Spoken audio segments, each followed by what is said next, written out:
Bienvenidos, es tiempo de aprender de la palabra de Dios. He disfrutado mucho estos días con los pastores.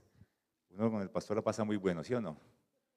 Se ríe todo el tiempo, sale con unas cosas. Yo admiro realmente esa rapidez mental que él tiene. Bueno, y no solamente eso, sino también todo lo que uno aprende con él. Todo el tiempo está aprendiendo algo, ¿cierto? Y como les decía ayer, ustedes tienen un pastor que tienen que apreciar, tienen que admirar, tienen que valorar. Comprendo a la hermana Marta que se va porque seguro que ama mucho a sus pastores y le duele a uno irse de la iglesia porque es como irse de la casa, de la familia, ¿sí o no? Y mi esposo y yo hablamos eso, decimos, cómo alguien se puede ir de la iglesia un día? Bueno, y entendemos las razones que está haciendo ella perfectamente, pero cuando alguien se va y no dice nada y se fue porque no, que es que me pisaron un callo y me voy. Pero ¿cómo se va a ir por eso si está en su casa, es su familia? ¿Cierto que la iglesia se convierte para uno en su familia? Su familia es mi familia y uno no abandona la familia así porque sí. La familia es. ¿Cuántos de ustedes saben que no hay iglesias perfectas? ¿Cierto que no hay? Pero sí hay familias sanas, como hay iglesias sanas. Entonces, esta iglesia no es perfecta, pero es una buena iglesia. Es una iglesia sana. Y usted tiene que pensar muy bien en dónde quiere que sus hijos crezcan. Yo quiero que mis hijos crezcan en una iglesia saludable, donde hay un buen ambiente, ¿cierto? Hay un ambiente donde mi familia yo sé que puede crecer. Uno piensa en sus hijos, piensa en su matrimonio y aquí hay de todo. Yo escucho que hay parejas, que hay retiros, que hay encuentros, que hay de todo. Es una iglesia con un muy buen ambiente, pero me imagino que tienen sus problemitas también. De que los hay, los hay. Yo no los he podido ver porque apenas llevo 2 días con ustedes, pero seguro que deben de tener alguna crisis por ahí. Eso pasa porque todas las familias experimentan crisis y esta es una familia. Y de eso les quiero hablar. Las familias experimentan crisis y no porque estén experimentando crisis significa que sea una mala familia o significa que su familia no está sana. No, las familias, no existen familias perfectas, pero sí existen familias saludables, sí existen familias sanas. Y yo creo en eso. Yo creo en eso. Mi familia, nosotros somos pastores. Les voy a presentar a mi esposa, los tienen por allí. Aquí está mi esposa, que se llama Luz Helena. Ahí está ella pintada. Esa es su mayor aventura. Toda la adrenalina, lo más extremo que ella ha experimentado en la vida, ese momento. Para ella, una subida en una escalera eléctrica, eso es como ir a Disney y montarse en una cosa de esas de una montaña rusa. Es supremamente, a ella le gusta la seguridad, muy prevenida, muy precavida, ya todo lo presupuesta, es muy organizada, esta es mi esposa. Y en mis hijos, bueno, ahí están mis hijos. El de naranja es mi hijo Santiago, que tiene 12 años, y el otro tiene 10 años, que se llama David. Estamos en el Parque Bolívar, Simón Bolívar de Bogotá. Un paseo muy barato, se lo recomiendo. Pero les doy un consejo, compren el maíz, no lo compren ahí. A la vueltica hay un éxito. Entonces ustedes pueden comprar allá el kilo de maíz, les sale mucho más barato y tienen a los niños todo el día. En cambio ahí le entregan a uno una tirita así cortica, 3.000 pesos, como 20 maíz, esos pájaros son aviones. Mira, ellos sacaron el maíz en la mano y los pájaros ya estaban montados encima. Aquí estamos mi esposa y yo en un paseo, ciclopaseo, se llama eso de parejas. 30 bicicletas, de esas bicicletas dobles. Cuando vayan a Cali, eso es un paseo bien chévere. Solamente alquilan 30 bicicletas, tenemos más parejas, pero ese día salimos 30 parejas a hacer un ciclopaseo por la ciudad y ahí estamos mi esposa y yo al frente del ciclopaseo. Esta es mi esposa ya para que la vean un poquitico mejor, porque es bien bonita, ¿cierto? Se llama Luz Helena, está ahí cumpliendo años. Y por último, mis hijos, que son unos futbolistas, próximos futbolistas del Barcelona. Tómese una foto conmigo y diga, yo me tomé la foto con David Rosso, futbolista mediocampista del Barcelona. Yo creo en el nombre de Jesús.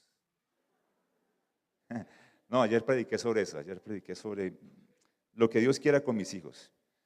Pero esta familia hermosa que usted ve allí, hemos tenido muchas crisis. Nuestra primera crisis la tuvimos cuando teníamos 4 años de casados. Nos casamos y vivimos 4 años hermosos, bien lindos, sin tener hijos. Pero nuestra primera crisis la tuvimos cuando llegó nuestro primer hijo, Santiago. mi esposa queda en embarazo, nace nuestro hijo y tuvimos una cosa terrible. Nos cogió desprevenidos, no estábamos preparados para todos los cambios que íbamos a ocurrir, que íbamos a tener. Mi esposa cambió, su cuerpo cambió, tantas cosas ocurrieron, nuestra vida de pareja cambió, el tiempo cambió, todo, las prioridades nos cambiaron, nos cogió sin experiencia, nos cogió inexpertos. Santiago nació el 24 de agosto, estábamos el 26, mi esposo y yo en la casa, todos trasnochados, pues usted sabe que se trasnocha uno con el recién nacido, 26 de agosto, acostados, agotados en la cama, cuando voltea a ella y me dice, ¿sí te acordás qué día es hoy? Y yo, ay, 26 de agosto, nuestro aniversario, se nos había olvidado el aniversario. Ya ahora, antes habíamos dicho, todos nuestros aniversarios van a ser espectaculares, cada año vamos a hacer algo diferente, cada año vamos a superar el anterior, y ese se nos olvidó. Y habíamos tenido unos aniversarios muy buenos. La llegada de nuestro hijo nos cambió la vida y nos cogió desprevenidos, no estábamos preparados por eso y tuvimos esa crisis. Con mi esposo y yo hicimos un pacto, hicimos muchos compromisos, una lista de pactos, digámoslo así, antes de casarnos. Uno de ellos fue, por ejemplo, fue este: no vamos a tener televisor en la habitación. Uy, ¿cómo así? Sí, no. ¿Por qué? Hicimos las razones, ¿por qué? Listo, compromiso. Nunca el televisor en la habitación, el televisor en la sala donde todos puedan verlo. Nuestra habitación es sagrada, allí no entra televisor. Cuando entramos allí, nada. Y hicimos una lista, y uno de los pactos que hicimos ese, pues superfluo, ¿no? Tan bobo, tan sin trascendencia. Pero hay otros que hicimos como este: nunca vamos a hablar de divorcio. No, esa palabra no se va a mencionar entre nosotros antes de casarnos. O sea, cuando nos estemos casando delante del pastor y digamos, te acepto, me aceptas, sí, la gente de la iglesia, nuestra familia no sabe, pero ya tenemos una lista y ahí estamos firmando un pacto delante del Señor. Y entre esa lista estaba ese: no vamos a hablar de divorcio aunque lo pensemos. Y lo hemos pensado. Esa vez lo pensamos y otras veces lo hemos pensado, pero ya no más, ya no lo volvimos a pensar. ¿En serio? O sea, nuestras crisis están aterrando, que los pastores también tenemos problemas. ¿Sí o no? ¿O es que ustedes creen que los dos pastores de aquí son un cuerpo glorioso? Tenemos crisis. Pero ¿sabe qué es lo mejor? Que después de cada crisis nos hacemos más fuertes, nos amamos más, maduramos más, somos mejores, disfrutamos más nuestra relación de pareja y nuestra sexualidad se enriquecen como una cosa increíble. Pero hemos tenido nuestras crisis también, nuestros problemas. ¿Es malo entonces tener problemas? ¿Nuestra familia es mala porque tenemos problemas? No, el asunto es cómo enfrentamos nosotros nuestros problemas. ¿Cuál es la actitud con la que enfrentamos nuestros problemas? Y usted se puede fijar si una pareja, si una familia es sana o si un ambiente es saludable por la manera como enfrentan los problemas, pero sobre todo por la forma como se comunican, la manera como dialogan en medio de esa crisis, en medio de la tensión que produce la crisis. ¿Cómo se hablan? ¿Cómo se expresan las palabras? Por eso preste atención inclusive a su novio, los que están solteros ahora. Cómo se tratan en la casa, cómo se hablan, cómo manejan las crisis, cómo se expresan. Y hablen de eso antes de casarse. Y díganle, nosotros tenemos que arreglarlo, pero no nos podemos casar así. Porque después nos sorprendemos de la manera como este me habló. Pero es que eso lo trae de su casa. Y eso lo vio en sus padres. Crisis. Nuestras familias pueden ser sanas, pero tenemos problemas y también tenemos crisis. Y qué hermoso es el Señor, que en la Biblia nos deja personajes, familias, historias de sus hombres, de sus escogidos, de los héroes, de los hombres conforme a su corazón, y nos deja sus crisis también en la Biblia. Nuestro Dios es un Dios honesto, que pudo habernos ocultado esas cosas de la Biblia y decir, no, ¿cómo se le ocurre que David, un hombre conforme a mi corazón, quédense callados y no escriban de sus errores? Pero al contrario, en la Biblia aparece David, un hombre conforme al corazón de Dios, y lo vemos pecando, ¿sí o no? Y un día de estos que me vuelva a invitar el pastor, ahí lo dejo ahí en la cuña, cuando el pastor me vuelva a invitar, hablamos de la paternidad de David. ¡Qué fracaso! Los errores que David cometió como padre. Ustedes conocen este término de padre ausente, ¿cierto? Ese fue David. O sea, es como si Dios dejó a propósito en la Biblia la paternidad de David para que aprendamos de sus errores, para que aprendamos de las consecuencias de sus errores. Y Jesús también nos habla de la familia de Jesús. Y vamos a ver la familia de Jesús. ¿Quién? La familia, una familia perfecta, no. Una familia a la que el Señor escogió porque era la perfecta para que naciera el Señor Jesús, no. Pero era un buen ambiente para que naciera su hijo, su único hijo. Escogió a María y a José, y a María le dice: tú vas a quedar embarazada del Espíritu Santo. Qué chicharrón el que le dejó para la sociedad. Hermanos de la iglesia, estoy en embarazo, usted ni siquiera se ha casado. No, del Espíritu Santo. Qué lío. Pero el Señor la escoge y allí nace Jesús en esta familia. ¿Cómo es esta familia? ¿Ustedes creen que la familia de Jesús tenía crisis, sí o no? ¿La familia de Jesús tenía problemas, sí o no? Vamos a verlo en Lucas capítulo 2. Uy, qué aroma los escogí. Vamos a abrir la Biblia en Lucas capítulo 2. Es que hay que decir ahora en la Biblia. Ay, pero un pico está funcionando. Lucas capítulo 2, versículo 41. Los padres de Jesús subían todos los años a Jerusalén para la fiesta de la Pascua. Nos muestra a una familia creyente, una familia piadosa, una familia de fe. No es una familia religiosa de domingo, de solamente los domingos. No, es una familia creyente realmente, que cumplía fielmente sus votos como creyentes en el Señor, las fiestas. Cuando cumplió 12 años, subraya eso allí por favor, 12 años. ¿Cuánto les tienen miedo a ese dato? 12 años, ahora les explico por qué. 12 años. ¿Cuántos de ustedes tienen hijos de 12 años? Ustedes saben de qué están hablando aquí. Yo tengo un hijo de 12 años. Fueron allá como era la costumbre. Terminada la fiesta, emprendieron el viaje de regreso. Pero el niño Jesús se había quedado en Jerusalén sin que sus padres se dieran cuenta. ¿Cómo le puede decir a usted a un papá que no se da cuenta que se le quedó su hijo en la iglesia? ¿Cómo se le puede llamar a ese papá? Irresponsable, distraído, olvidado. ¿A quién se le ha olvidado su hijo en la iglesia alguna vez? Se fueron a comer y mi hija y el niño, ¿cómo así? Usted era el que estaba a cargo de él. Yo lo vi al lado suyo. No, usted. No, yo estaba hablando con el pastor. ¿Y usted con qué? No, yo estaba hablando con esa señora. Siempre se la pone chismoseando con esa señora, así de por chismosa. Y se agarraron los dos. Qué atropel. Pero ahí peleando. Pero no, hagamos algo, devolvámonos corriendo para la iglesia. No. Ellos, versículo 44, pensando que él estaba entre el grupo de viajeros, hicieron un día de camino mientras lo buscaban entre los parientes y conocidos. Al no encontrarlo, se devolvieron a Jerusalén en busca de él. ¿Y cuántos días estuvo perdido el Señor Jesús? ¿Cuántos de ustedes se le ha perdido el hijo alguna vez? Levanten la mano, por favor.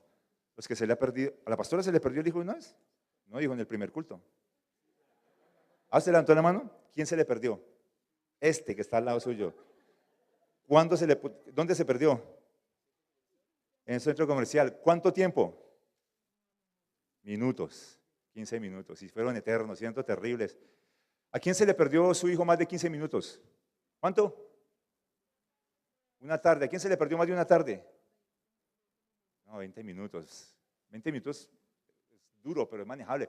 ¿A quién se le perdió el hijo más de una tarde? ¿Ganó, hermano, usted? Démosle el premio a la distraída. No, mentiras, hermana, tranquila. Le ganaron, se le perdió 3 días. Se les perdió al cabo de 3 días. Oiga, 3 días, ¿usted se imagina? 3 días de sufrimiento. Todos los que estamos casados, tenemos hijos, sabemos, nos imaginamos esta escena. ¿Cómo tuvo que haber sido la tensión entre estos dos esposos en esos 3 días? ¿Qué se decían? ¿Qué no se decían? ¿Cómo se trataban? ¿Dormían? ¿Comían? ¿Lo hacían o no lo hacían? Escuchamos en las noticias cada rato de que se perdió un niño. Y cuando entrevistan a los padres podemos ver la angustia de sus padres, ¿cierto? Buscándolos. ¿Dónde está? Uno se imagina y piensa en lo peor. 47. Todos los que, al cabo de 3 días, 46, ¿dónde lo encontraron? En el templo. Allí, sentadito entre los maestros, escuchándolos y haciéndoles preguntas. Todos los que le oían se asombraban de su inteligencia y de sus respuestas. Cuando los padres lo vieron, se quedaron admirados. Hijo, ¿por qué te has portado así con nosotros? Le dijo su madre. Mira que tu padre y yo te hemos estado buscando con angustia, angustiados. Y el Señor responde, ¿por qué me buscan? No sabían que tengo que estar en la casa de mi Padre, pero ellos no entendieron lo que les decía. Ellos no entendieron lo que les decía. Uno puede ver que esta es una familia saludable, por el ambiente, por la convivencia, por el ambiente saludable que hay entre ellos, por la manera como se expresan, cómo se dialoga, cómo expresan sus sentimientos. Se lo decía ahora, uno puede evaluar la condición de una familia por la manera como se tratan, pero sobre todo en los momentos de mucha tensión y angustia. Aquí en este momento ellos se pueden hablar, se pueden hacer los reclamos, se puede dialogar, se pueden expresar las opiniones, se pueden expresar, se puede discrepar y decir, no, yo no estoy de acuerdo, sin herirse y sin lastimarse. Y sobre todo es una familia que entiende lo que está pasando, tiene un espíritu de reconciliación, de perdón, y dicen, la vida sigue, no se demoran en reconciliarse. No son esas familias que duran un día, 2 días, 3 días, una semana, un mes peleados. ¿Y qué lío para que se vuelvan a hablar otra vez? No, ellos rápido resuelven sus problemas y rápido avanzan. Pero es una familia que tuvo una crisis, una tensión. Imagínense la angustia, pero aún a pesar de la angustia y de los problemas pudieron expresar lo que estaban viviendo. Ahora, toda esta crisis, ¿por qué vino esta crisis? ¿Por qué vino la crisis? ¿Porque se les olvidó el Señor Jesús? No, la crisis viene porque su hijo cumplió 12 años. Por eso vino la crisis. Porque ¿cuántos de ustedes saben que a los 12 años vivimos una crisis con nuestros hijos? Es la crisis de la adolescencia. Es la crisis donde nuestros hijos cambian. Y su hijo ya cambió, ya no es el niño. Una cosa es la familia con un niño de 5, otra de 10, pero una cosa es cuando el niño llega a la adolescencia. Cambia, todo cambia. Y esta familia parece que no estaba preparado para el cambio. Por eso Jesús les hace esa pregunta: ¿cómo así que me estaban buscando? Ustedes ya deberían de saber. Una confrontación. Ya deberían de conocer a estas alturas mis dones, mis talentos, para qué soy bueno y lo que me gusta hacer. Pero han ocurrido cambios. Esta familia no estaba. Ellos buscaron al niño en todas partes. ¿Dónde busca un niño de 12 años? Cuando se le pierde, con los amigos, ¿dónde lo buscaría? Yo lo buscaría en una cancha de fútbol. Vio algún balón y se fue para allá. Si allí no lo encuentro, busco otros niños que estén jugando maquinitas, un computador, una tablet, un celular. Seguro se distrajo. Si no, lo busco en una tienda de juguetes. Y sigo pensando, ¿verdad? ¿Qué hace mi hijo? ¿Qué es lo que le gusta? ¿Con qué se pudo haber distraído? Si no, entonces ya toca las clínicas. Tampoco. La policía. Y después de la policía, ¿qué sigue? La morgue. Y después, y si no aparece en la morgue, ¿será que ya vino el Señor? Y no, yo me quedé, se quedó el pastor. ¿Quién se le iba a ocurrir que estaba en el templo? A sus padres no se les ocurrió que su hijo estaba en el templo, que llegó, que cambió, que llegó el momento en que él dice, llegó el momento de mi llamado, de mi ministerio. Esto es lo que yo quiero, esto es lo que me gusta hacer. Crisis, y esas crisis sí que traen cambios. Mi hijo tiene 12 años y yo estoy pensando en la crisis, porque lidero pastores, un grupo de pastores que nos llamamos la Confraternidad de Iglesias Bautistas del Valle. Tenemos iglesias, aunque hay otros pastores de otros lados. Nosotros somos iglesias bautistas de Cali, de Palmira, de Tuluá, de Zarzal, de Cartago, de Pavas, de otras ciudades cerca a Cali. Y nosotros teníamos a nuestros hijos pequeños, pero la mayoría de estos pastores, casi todos, ya tenían a sus hijos en la adolescencia. Así que me ha tocado ver y acompañar a estos pastores en su crisis y acompañarlos a buscar a sus hijos en los lugares donde uno no se imagina que va a encontrar los hijos de los pastores. Terribles. Pero les quiero decir de una vez que gracias al Señor ya todos superaron esa crisis. Todos sus hijos están bien. Todos sus hijos ya están sirviendo al Señor, están en la universidad, ya algunos ya se han casado, ya todos superaron esa crisis. Gracias. Bueno, hay uno que está sufriendo porque su hijo le salió con un arete. Pastor, que mi hijo me llegó con un arete y ahora lo encontré con un cachito. Sí, hemos tenido hijos de pastores que han probado la marihuana, se han tatuado, usan aretes, los hemos ido a sacar de discotecas, los hemos tenido que sacar de la ciudad porque se metían en una pandilla. Hijos de pastores en plena adolescencia. Entonces, cuando yo veo todo eso, digo, Señor, mi hijo entró a los 12 años, ayúdame. ¿Cómo me preparo para este momento tan difícil, Señor? Porque el asunto es no hacemos los cambios. Pareciera que nuestros hijos crecen y nosotros no crecemos. Nuestros hijos están viviendo esas transiciones, pero los padres no. Esa se llama la crisis del desarrollo, del cambio. Entonces, las crisis vienen porque no nos anticipamos a la crisis.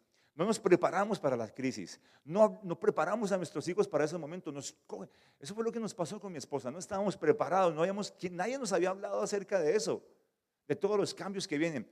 Y de eso se trata la vida. La vida es de crisis. La crisis de la adolescencia. La crisis, ¿se acuerda que hablábamos ayer? La crisis de la media vida. ¿Se acuerdan de la crisis de la media vida? Más o menos como a los 40. Después la crisis de la menopausia. La crisis de la andropausia, la que le da a las mujeres y la que les da a los hombres. La crisis del nido vacío, cuando se van los hijos de la casa. O sea, no, Señor, ven por nosotros ya. ¿Qué es esta vida que nos está tocando? No, es que depende de cómo veamos las crisis. Las crisis no son para muerte, las crisis son para vida, para traer cambio, crecimiento, vida, madurez. Después de cada crisis, mi esposo y yo nos amamos más y somos más fuertes en nuestra relación. Y ustedes seguro han experimentado también crisis muy fuertes. Y seguro que ya los que pasaron de la adolescencia saben que sobrevivieron a la adolescencia. ¿Cuántos ya sobrevivieron a la adolescencia de sus hijos? Sobrevivimos. Y nuestros hijos son fuertes y estábamos allí con ellos y ellos están allí con nosotros. Esta era la crisis de la familia de Jesús. Jesús llegó a la adolescencia y resulta que este muchacho salió habilidoso para el diálogo, para la expresión, para comunicarse con los adultos. Pregunta, ¿dónde aprendió todo eso? ¿Dónde aprendió Jesús a dialogar? ¿Dónde se aprende a dialogar? ¿Dónde se aprende a relacionarse con los adultos? En la casa, en el hogar. ¿Cómo? Como se aprende todo lo demás. Como se aprende acerca de la sexualidad. ¿Quién debe ser nuestro primer maestro de sexualidad? Nuestros padres. Donde se aprende acerca de la economía. ¿Cómo manejaron nuestros padres sus finanzas? Así. Mi papá no vivía sino de deuda en deuda y deuda en deuda. Y yo no sé lo que es vivir sin deudas. Lo aprendemos es en la casa, donde se aprende a dialogar, donde se aprende a manejar las crisis y los conflictos. Eso nos lo enseñan es en la casa, no hay otro lugar. Se aprende a dialogar, ese es el espacio. Por eso cuando ella dice, tu padre y yo te hemos buscado con angustia, se pueden expresar los sentimientos. No es esa familia donde todos se quedan callados, nadie diga nada porque su papá se va a enojar. No quédese callado, su papá se enoja y usted sabe su papá cuando se enoja cómo es. Entonces, guardémonos los sentimientos. Ese es el otro extremo, ¿no? Un extremo es el que explota, se llena de ira, todo lo tumba, todo empuja, se desahoga y causa un estrago. El otro extremo es el que quedémonos callados. Aquí nadie dice nada. Y entonces tenemos un poco de gente enferma ya me va a ayudar, de la migraña, de los dolores de cabeza y de una palabra que yo nunca puedo decir. Fibromialgia. Esa, la misma. Úlceras, gastritis. ¿Por qué? ¿Por qué? Porque no puedo expresar mis sentimientos. Porque aquí el único que habla es el varón, es el macho alfa de la casa. Todos los demás tenemos que guardarnos nuestros sentimientos. Los niños mucho menos, y las mujeres ni se diga. No. Es que aquí los rosos somos así.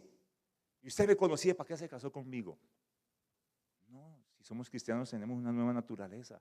Tenemos que tener una nueva naturaleza. Es allí, en una clave, que vamos a encontrarla en este texto. Miren por favor el versículo 48 otra vez. Cuando los padres lo vieron, se quedaron admirados. Y dígame, por favor, ¿usted qué le diría a su hijo que se le perdió y tan pronto lo encuentra, usted qué es lo primero que le dice? 3 días de perdido. Usted llega a la iglesia y él está con sus amigos lo más de fresco, con las piernas estiradas, charlando, o lo encuentra en la casa de otro amigo jugando con el Lesbos. Y 3 días buscándolo y el hombre está como si nada, él no lo estaba buscando, ni se acordaba que tenía familia. Usted se lo encuentra y ¿qué le dice? Esa misma, ¿qué más le diría? Irresponsable, descarado. Ayúdeme por favor, ¿usted qué le diría? Dígame la verdad, ¿qué le diría? Sean honestos. ¿Y un cocacho qué más le haría? Un pellizco, desgraciado, sinvergüenza. No, esa no le dijeron allá. Explotaríamos. Inmediatamente le diríamos, usted es esto. ¿Qué le dijo María cuando se lo encuentra? Versículo 48, díganlo la voz de 3. 1, 2 y 3. Otra vez, 1, 2 y 3. ¿Qué es lo que hace María tan pronto lo ve? Le dice hijo. Y ahora hablábamos con el pastor de los sanador, ¿qué es eso? Él me enseñaba otro texto cuando el Señor y el Jesús y nuestro Padre usan esa expresión hijo. Entonces entiendan una diferencia. Solamente aprendas esto, es algo sencillo, es algo que usted ya sabe. Estoy recordándole algo tan sencillo, pero que si realmente lo practicáramos, nuestras familias serían otras. Esto, la palabra ser. Ustedes van a decir ser y ustedes van a decir hacer. ¿Listo? 1, 2 y 3.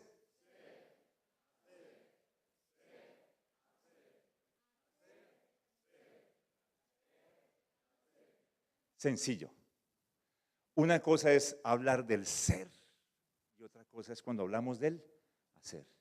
Ella le dice, hijo. Y después, ¿qué le dice? ¿Por qué has hecho? ¿Por qué nos has hecho eso? Pero hijo, su identidad como hijo, eso se mantiene intacto, eso no se puede tocar. Eso es intocable, eso es sagrado, su integridad, su autoestima, su valor, su pertenencia a la familia, al matrimonio. Tú sigues siendo mi amor, mi esposa, mi esposo, mi hijo. Eso no se puede tocar. Eres mi hijo. Como lo decía el pastor ahora, es lo mismo que hizo el padre a su hijo pródigo. Eres mi hijo, sigue siendo mi hijo, pero vamos a hablar de lo que has hecho. ¿Por qué nos has hecho esto? Es tan sencillo como eso. Seguro, usted va a pensar mientras yo sigo hablando en todas las veces que con sus palabras, que con en la manera como discutimos como pareja, o las veces que hemos corregido a nuestros hijos, nosotros nos hemos ofendido, porque cuando usted ataca el ser, hiere, lastima, maltrata a la persona a la que te estás dirigiendo. Hijo, ser, tú eres. Hacer, conducta. ¿Por qué nos has hecho esto? Y eso se puede modificar, eso se puede cambiar, porque es que tú eres, eso hiere, ¿sí o no que eso hiere? Es que tú eres, eso siempre nos va a lastimar, eso es una herida que se nos queda ahí de por vida, para siempre, que aunque sane se queda ahí, ya está la cicatriz, pero conducta, eso es otra cosa, eso se puede modificar, eso tiene que cambiar. Ese es el poder que tiene la familia. Y eso es lo que aprendemos de nuestros padres. La manera como ellos se trataban también y la manera como nos corregían. Nuestros padres tenían un yo ideal, un ideal de lo que era la vida y como debería ser la conducta. Y cuando no alcanzábamos ese ideal, entonces también tenían su método para corregirnos, para disciplinarnos o para castigarnos. ¿Cómo nos castigaban o cómo se dirigían nuestros padres a nosotros? ¿Cómo se dirigían sus padres? ¿Lo puede recordar en este momento? ¿Cómo lo castigaban sus padres? ¿Qué le decían cuando usted se portaba mal?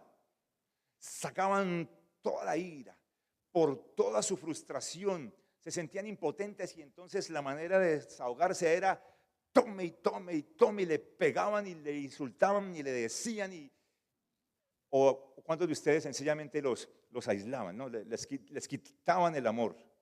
Te has portado mal, entonces no te quiero ni ver, váyase de aquí. Entonces la indiferencia, el silencio. O a cuántos sencillamente los avergonzaban delante de los demás.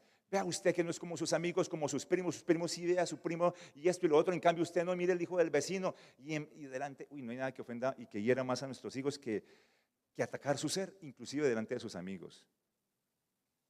Me hiciste quedar en vergüenza delante de los demás.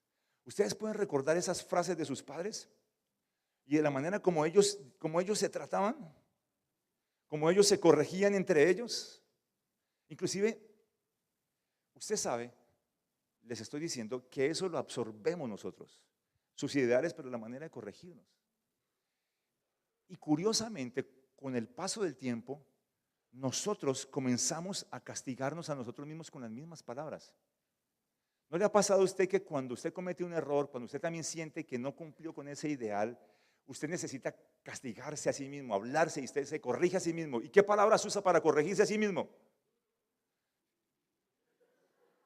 ¿Por qué soy tan bruto, tan torpe? ¿Quién le decía eso?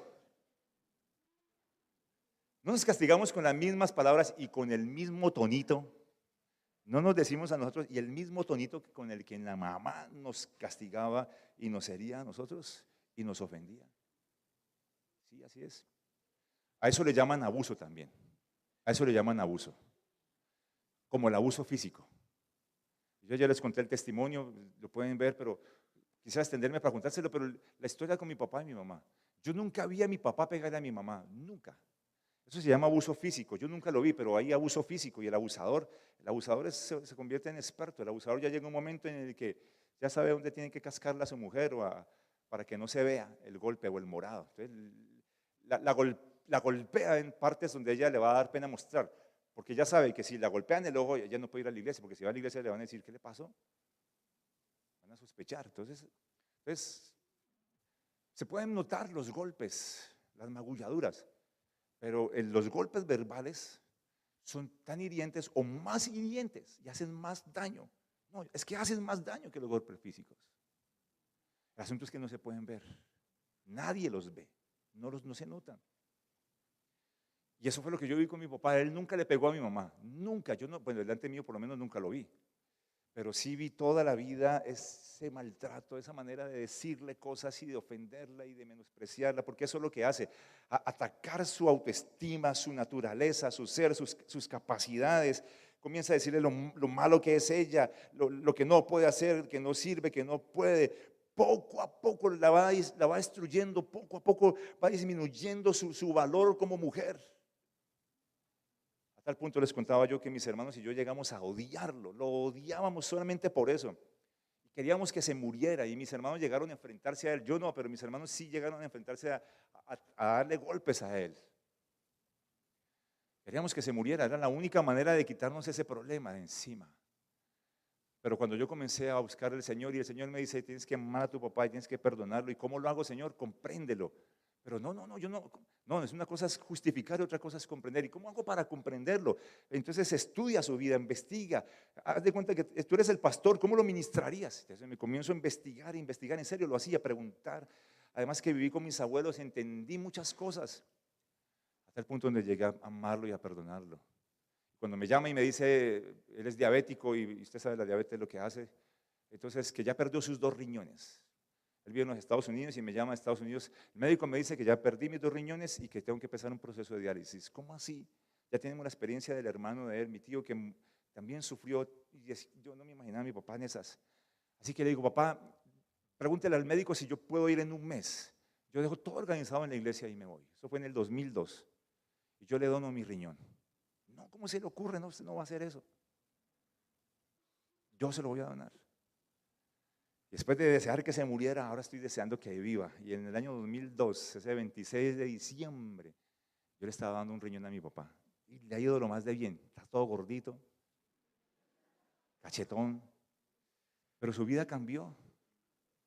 Pero cuando salimos de la clínica y estábamos en la casa después de la cirugía, de estar internados como por una semana, yo le dije a mi papá estas palabras: papá, yo daría lo que fuera. Te acabo de dar un riñón, pero si me toca sacarme un ojo, si me toca quitarme un brazo, en serio, papá, literalmente te lo estoy diciendo.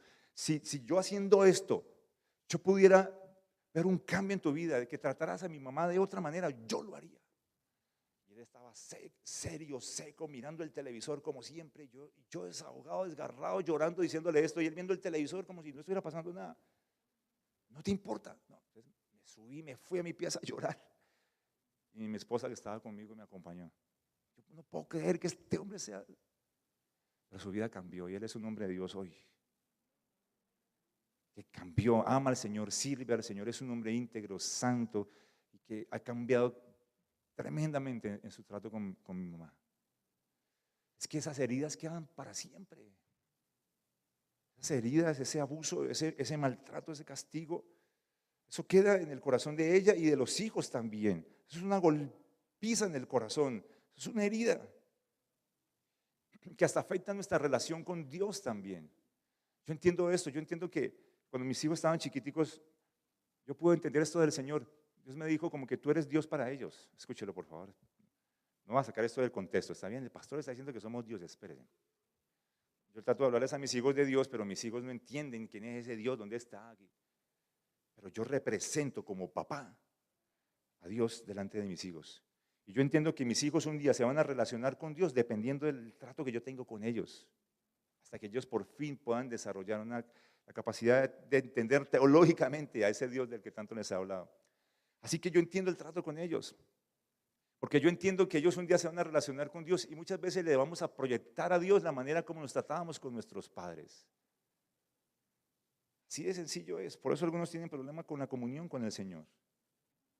Porque siempre que cometíamos un error, inmediatamente era el castigo y el castigo y el abuso y las palabras hirientes. Y entonces cuando ya nos daban ese castigo, ya nos sentíamos perdonados. ¿Sí o no?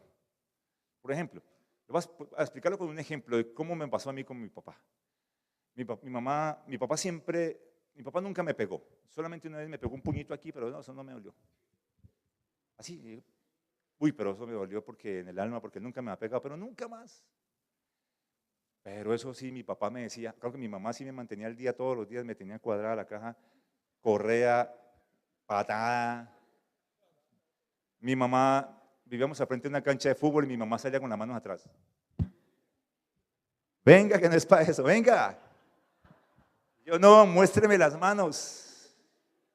Muéstreme las manos. Y ella, no, venga, venga. Yo, muéstreme las manos. Mi papá nunca me pegó. Pero mi papá usaba una frase esta. Yo se las estoy anotando. Hágale tranquilo, mijo, que aquí vea. Yo se las voy anotando. Y un día, espere y verá, un día. Uy, eso para mí era terrible. Porque cada vez que yo la embarraba, yo pensaba, hoy mi papá me la va a cobrar, ahora sí, no, eso era una cuenta cobro larga, eso era una factura. Yo decía, mi papá me las va a cobrar y ese día me va a matar, ¿no? ¿Cómo me va a hacer la golpiza? Si la de mi mamá es así, ¿cómo va a ser la de mi papá? Yo preferiría que me mantuviera al día todo el tiempo. Serio, solamente de pensar, ¿cómo va a ser ese castigo ese día? Y gracias, hermano, y cuando me comienzo a relacionarme con Dios, comienzo a sentir lo mismo. Va a haber un día en que Dios le voy a agotar la paciencia al Señor. Va a llegar un día en que Dios me va a decir, ¿sabes qué? Ya no te aguanto más, no te soporto. Y ese día va a caer fuego consumidor y me va a matar, porque Dios va a haber un día en que a Dios se le va a agotar. Ese texto que dice, lento para la ira y grande misericordia, lento pero llega. Uy, ¿cómo va a ser ese día en que Dios se le acabe la misericordia y me castigue? Comencé a transferirle a mi relación con Dios la manera como mi papá me hablaba. Otros lo hacen de otra manera. Otros cuando le embarraba eso le decían bruto, torpe, estúpido, imbécil, y necio y de todo. Eso es lo que hacían, la manera como lo castigaban. Y ahora cuando se van a relacionar con Dios, les pasa lo mismo. Van delante del Señor, Señor, he pecado contra ti. Otra vez el mismo pecado. ¿Te acordás, Señor, de ese pecado? Yo pensé que no iba a volver a caer de ese pecado, de esa mentira que dijo. Otra vez, Señor, aquí está yo. Otra vez, Señor, qué pena contigo. Y el Señor le dice, yo no me acuerdo. ¿De cuál pecado me estás hablando?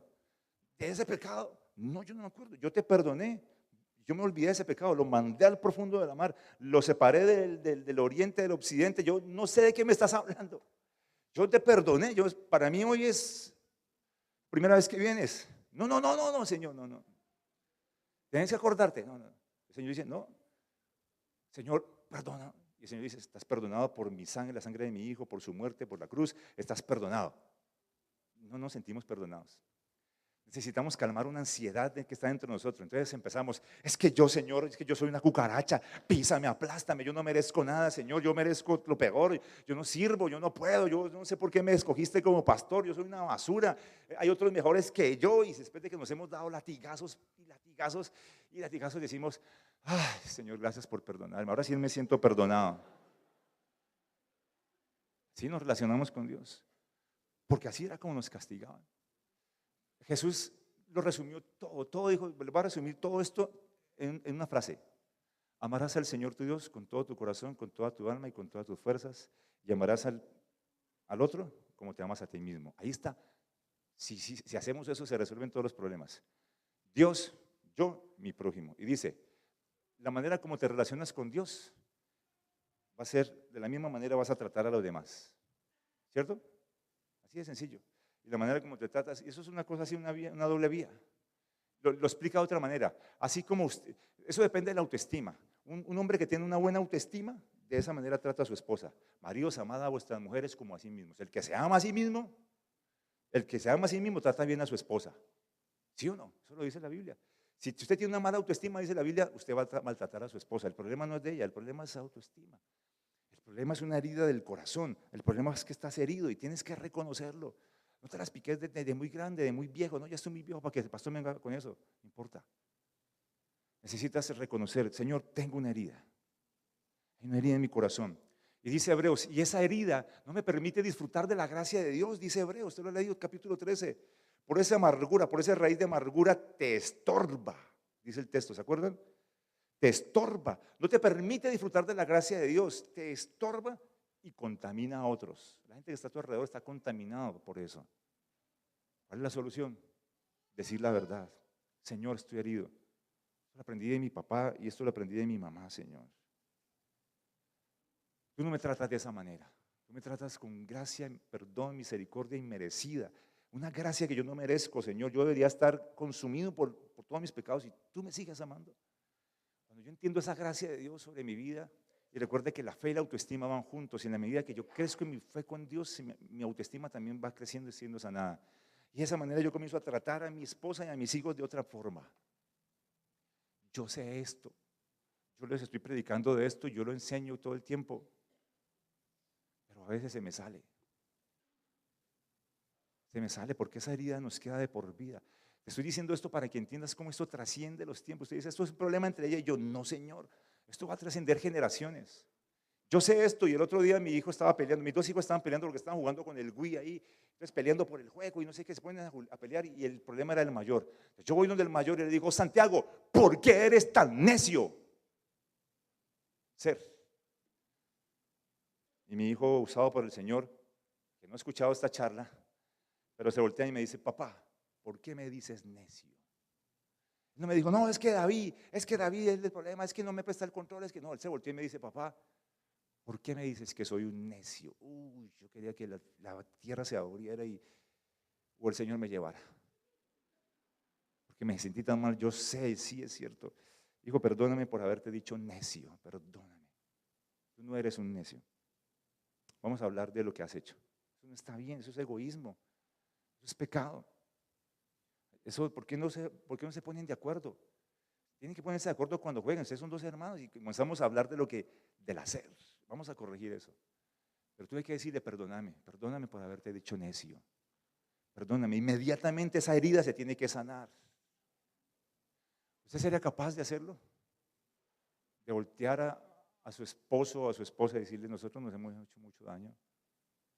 Y cada vez que usted quiera explotar con sus palabras en esos momentos de tensión, en momentos de discusión que lo vamos a atender, acuérdese, uy, la estoy hiriendo, estoy atacando su seno. No, ella es mi esposa, ella es mi amada, ella es mi amor, este es mi hijo, este es mi esposo. No, eso tiene que mantenerse intacto. Ella no puedo tocar su autoestima, no la puedo rebajar. No puedo hacer que ella sea herida y que se sienta. Pero sí vamos a hablar de lo que ha pasado. Vamos a hablar de lo que estamos haciendo y que nos está haciendo daño. Hablemos de eso. Nos pasa todo el tiempo. Es que eres un desconsiderado, dice ella, porque siempre estás allí y nunca me ayudas. Venga, la Biblia dice en Proverbios que tal cual su pensamiento, Proverbios 23, en su corazón, tal es él. Tal cual su pensamiento, ¿se acuerdan? Pensamiento, sentimientos y acción. Yo le pregunto a mi esposa, vení, ¿qué estás pensando de mí? ¿Por qué me dices que soy un desconsiderado? ¿Tú piensas que soy un desconsiderado? ¿Tú piensas que yo nunca te ayudo con los oficios de la casa, que yo no hago nada aquí? Ella me dice, no, yo no pienso eso de ti. No, lo que pasa es que llegaste y yo estoy cansada todo el día con estos niños y usted se tira a ese mueble allá a ver televisión y en vez de venir y servirse me dice que como si yo no estuviera haciendo nada. Ah, bueno, ¿cierto que es diferente? Pero no me digas que soy un desconsiderado porque me hace sentir mal. Hace sentir que yo lo que hago en la casa nunca vale.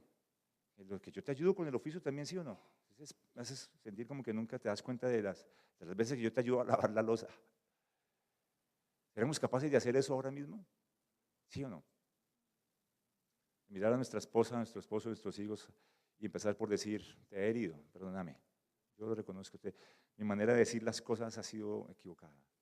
Perdóname todas las veces que te he atacado y te he lastimado. ¿Usted será capaz de hacerlo, sí o no? A nuestros hijos. Pero necesitamos decirle al Señor, Señor, yo tengo una herida y eso solamente lo puede sanar el Señor. Sana mi corazón. Con tu gracia, con tu amor. El amor de Dios echa fuera el temor. Tu gracia, con esa misma gracia con la que me tratas a mí, Señor, de esa misma gracia yo quiero darle a mi esposa y esa misma gracia quiero darle a mis hijos. Esa misma gracia quiero darles. Ustedes tienen un pastor de gracia. Lo creo. Yo creo que él predica desde este púlpito gracia. Y lo puedo ver por la manera como trata a su esposa y como trata y ama a sus hijos. Gracia. Así que ustedes no están en una iglesia donde no se hable de gracia. Recibimos gracia por todo lado. Tenemos que darle gracia a nuestros esposos y esposas también y a nuestros hijos. Gracia. Pónganse de pie, por favor. Si tiene a su esposa o a su esposo o a su hijo, no sé a quién, póngase frente a esa persona y mírala a los ojos y dígale: perdóname por todas las veces que te he herido, que te he hecho sentir vergüenza. Perdóname por las veces que mi frustración me ha hecho comportarme neciamente, con ira. Si no tiene a su familiar aquí, usted está pensando: pastor, se me quedó en la casa y ahora ¿qué hago? Me hubiera gustado que escuchara este sermón. Vaya y predíqueselo. Ore por él. Y si es un abusador, confróntelo y dígale: no más. Yo soy esto. Dios dice que yo soy esto y no voy a permitir que nadie más afecte esto. Pero te va a enseñar algo que he aprendido. Vamos a hablar de esto. Hágalo. No permita más el abuso, no lo permita. Pero si estamos aquí, tómese ahí un par de minutos, por favor, con la persona que está al lado. Dígale, o su esposo o su esposa, no sé quién sea su familiar. Dígale: te pido perdón por las veces que te he herido. Reconozco que tenemos que cambiar la manera como nos expresamos los sentimientos. Tiene que ser uno bien valiente para hacer eso. En serio. Y si le da miedo, el Espíritu Santo le ayuda. Diga: el Espíritu Santo, ayúdame porque yo he sido tan orgulloso. Yo no soy capaz de decirle eso a mi esposa. Pero ayúdame, Señor. Ayúdame. Yo no quiero dejar esa herencia a mis hijos. Yo no quiero que mis hijos hereden eso. Yo decidí: yo y mi casa serviremos al Señor. Y aquí para atrás, mis padres, mis abuelos y todos han tratado de esa manera. Pero de aquí en adelante, yo y mi casa vamos a servir al Señor. Vamos a tratarnos como Dios dice que nos tratemos. Yo quiero dejar otra herencia para mis hijos. El pastor me mostró un video de su hija. Ustedes lo van a ver seguro en las redes, donde su hija dice: qué privilegio poder decir que quiere un matrimonio como el de mis padres. ¿Cuántos quisieran que sus hijos digan lo mismo? Yo quiero un esposo y una esposa, un matrimonio como el de mis padres. Porque ellos están bien. Ellos perciben la espiritualidad nuestra. Ellos la perciben. Tomados de la mano, mirándose al frente, frente a frente, rodilla con rodilla, ombligo con ombligo. Mírelo al frente y oremos. Ore por la persona que está al frente, a su esposo. Ore por su familia. Si tienen sus hijos, pónganle las manos en su cabeza y ore por ellos. Padre Celestial, ayúdanos. Sana nuestras heridas. Sana nuestras heridas, Señor. Sana nuestros corazones. Cambia mi vida. Ayúdame a expresar mis sentimientos de otra manera. Prepáranos para los cambios. Ayúdanos a superar esta crisis que estamos viviendo, Señor. A enfrentarla con madurez, con responsabilidad, a no huir de la crisis. Ayúdanos, Señor, por favor. Espíritu Santo, ayúdanos. Estamos pasando un momento difícil, pero lo podemos pasar. Vamos a pasar al otro lado. Vamos a pasar esta crisis. Tú nos vas a ayudar, Señor. Vamos a salir adelante. Ayúdanos a aprender y prepáranos para las que vienen. Señor, sana mi corazón. Yo vengo de una casa, yo vengo de unos padres donde nos heríamos. Había ira, había maledicencia, había sarcasmo, había cualquier otra cosa. Eso nos hablábamos. O vengo de una familia de silencio, donde nos guardábamos todos los sentimientos. Nadie expresaba nada. Señor, pero mi corazón ha quedado herido. Yo no quiero seguir reproduciendo esto. Yo y mi casa partimos la historia de mi generación en dos. De aquí en adelante quiero dejar otra herencia sobre la vida de mis hijos.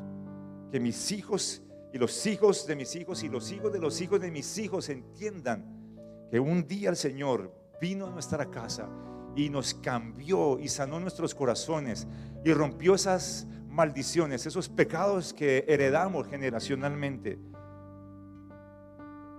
Señor, esta herida solo tú la puedes sanar. Te necesito, Señor. Me arrepiento, te pido perdón, renuncio. No quiero seguir siendo de esta manera. No quiero seguir hablando de la misma forma. Le pido perdón a mi esposa, a mi esposo, a mis hijos. Señor, y ayúdame, Espíritu Santo. Cada vez que tengamos un momento de tensión, de angustias, que nos mete presión y salen nuestras palabras, ayúdame a recordar, tengo que cuidar, tengo que proteger la integridad, no puedo herir. Dame sabiduría. Tu palabra lo dice, si alguno necesita sabiduría, pídala. Yo necesito sabiduría, Señor. No quiero, Señor, seguir haciendo daño. Te lo pido, Padre, en el nombre de Jesús. Y finalmente diga gracias, Señor, por tu amor. Tú no eres un Dios que se la estás enojado, que mantienes enojado, todo frío, que nos retira su amor. No, tú eres un Dios que está cercano, cuando somos malos y cuando somos buenos. Yo no puedo hacer nada para que me dejes de amar, Señor. Tú eres el Dios que me acepta, no basado en mi comportamiento, no, tú me aceptas por la sangre de tu Hijo Jesús y me das tu gracia, Señor. Me puedo acercar todas las veces confiadamente a tu trono y todas las veces me recibes. Muchas gracias por ese amor que nos das, Señor. En el nombre de Jesús, gracias, Padre. Amén.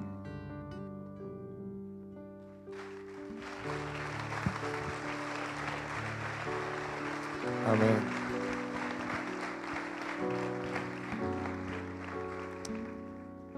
Amén. Gloria a Dios. Bueno, vamos a salir. Antes de salir, ¿por qué no toma la persona que está a tu lado de la mano? ¿Sí? Tomémonos de las manos como una familia y bendigamos a la persona que está a nuestro lado. Y Señor, gracias por esta amigo, amiga, hermano, porque todos de una otra manera tenemos familia, tenemos hijos, padres.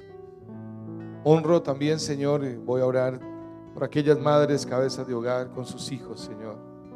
Mujeres que han, Señor, mostrado tu amor como padre a través de ellas, porque quizás un padre no está o ya partió contigo. Fortalécele, fortalece cada hogar, Señor, en este lugar con tu amor. Y permítenos que este principio quede grabado en nuestro corazón. Primero, el ser, Señor, el poder, Señor, honrar el ser de nuestros hijos, de nuestra esposa, de nuestros familiares, de los cercanos, aún en la congregación de nuestros hermanos.